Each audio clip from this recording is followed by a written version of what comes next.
አረፈርኩባችሁ አይደል? የት ማትሄዱም ብዬ ነው። ይቅርታ ብርካም ሰዎችን ግቡ። እናንተም ተፈቅዶላችኋል። ማን አላችሁ? የሆነ ጊዜ እንደዚህ ጊታሬን ስመታ፣ በዚህ ጋር ክራሬን ስመታ፣ በዚህ ጋር ስመታ ምናምን ጓደኛ ያታዋርደኝ ምናምን የሆነ ቦታ ልውሰድ አለኝና እዛም ከምታዋርደኝ ሻወር መጀመር ወሰድ አለኝ። ሻወር ወሰድኩኝ ምናምን ይዞኝ ሄደ። የሆነ ቤት ውስጥ ምናምን ገንዳ ውስጥ ገባሉ። ጃኩዚ ይሉታል፣ ሞሮኮ ምን ይሉታል፣ የሆነ ጭሳለው ምናምን መጨረሻ ላይ ፎጣ ምናምን ደርጎልኝ በጀርባተኛ እንዴ በወድተኛ እንዴ ምናምን የሆነ ሴት ልጅ መጣች። ዱብ ዱብ ታደርጓለች። እንዴ ፍሬ ነው ስላት የወደቀው አረ አይደለም ዝም ብለተኛ ስለኝ ስልኬ ነው ስላት ስልክ እዛ ተቀምጧል። ዋሌቴ ነው የወደቀው ስላት አረ ዝም ብለተኛ አለችኝና በቃ ሀገር ዱብ ዱብ የሚል ነገር አወጣች። ጠራርጋ ምናምን በፌስታል ሰጠችኝ። እዚህ አካባቢ እንደዚህ ነገር የለም ራቅ አርገ እዛው ሰፈር ላይ ጣል አለችኝ።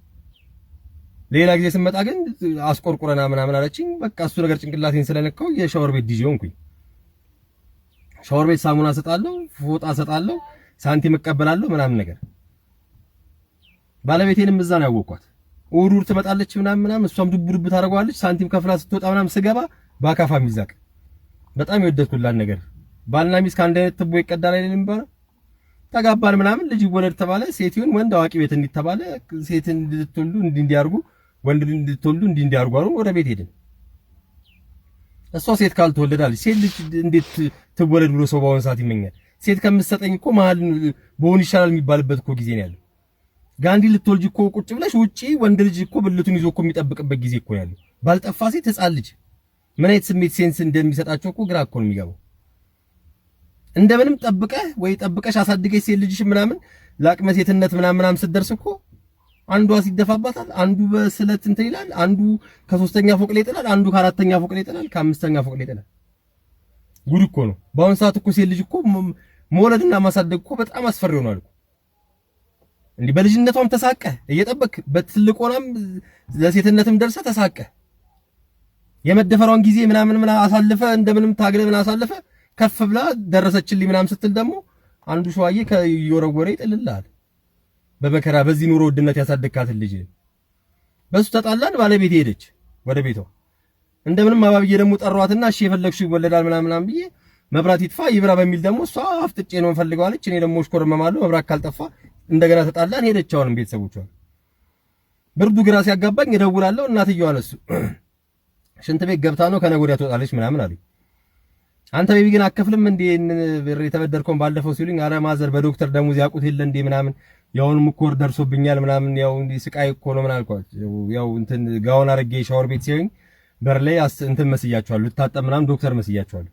ልጃቸው ምናምን ጠይቃቸው ዶክተር ነው ብላለች ዋሽታለች መሰለኝ ነገር እንዴ እኮ ነው እኮ ነግሬያታለሁ ከመጀመሪያውኑ ይሄ የመንግስት ሰራተኛ ምናምን እንትን አትበይ አታግቢ እንደምንም ብለሽ ቲክቶከርና ፓስተር ነው ማግባት ያለብሽ ብያታለሁ። እንደው እምቢ ብላ ነው አንተ ጋር የገባች። በደንብ ጥበስልኝ እንደው ልጅ ያደራል እንደውም ከሻልክ ከፎቅ ላይ ወርውራት አሉኝ እናትየው።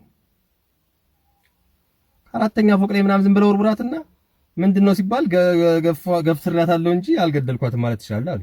ወይ ደግሞ ግጫትና በመኪና ገጫዋስ እንጂ አልገደልኳትም ማለት ትችላለህ አሉ። ወይ ደግሞ ተወጋትና የሆነ በስለታማ ነገር በቃ አልገደልኳትም ወጓት እንጂ ማለት ትችላለህ አሉ። ወይ ደግሞ ተኩሰው ነገር ትገላትና ምንድነው ሲባል ፍርድ ቤት ስቀርብ አይ ተኮስኩ እንጂ አልገደልኳትም ማለት ትችላለህ ብለው እናትየው እኮ ነገሩ። ጉድ እኮ ነው። በዶክተር ደሞዝም ኖርክ፣ ሰፈር ድንጋይ ላይ ቁጭ ብለህ ኖርክ፣ በአሁን ሰዓት በአስተማሪ ደሞዝም ኖርክ፣ በወታደርም ደሞዝም ኖርክ፣ ያው ነው ኑሮ። አትቋቋመው። 6ሺም ተከፈለ፣ 5ሺም ተከፈለ፣ 8ሺም ተከፈለ፣ 10ሺም ተከፈለ፣ አልተከፈለም ያው ነው። የሆነ ጊዜ ማዘር እርጉዞና እኔና መንታ ወንድሜ ፋዘር በኤክስሬዩን በኢንፍራሬዲዩን በብሉቱዝ በዜንደሪው ምናምን የሆነ እንዲ ሆስፒታል ምን አሳየና ምናምን እነዚህ ልጆች ሲያርጉ ምን አለ በሉኝ ቦርኮ ነው የሚሆኑት አለ።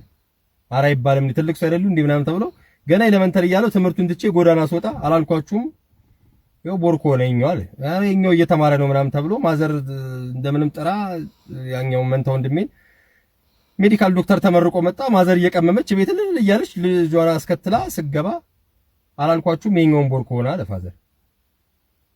የኛው የተማረ የዶክተር ቦርኮ ያኛው ደግሞ የሜዳ ቦርኮ። ጉድ እኮ ነው። እግዚአብሔር ያክብርልኝ።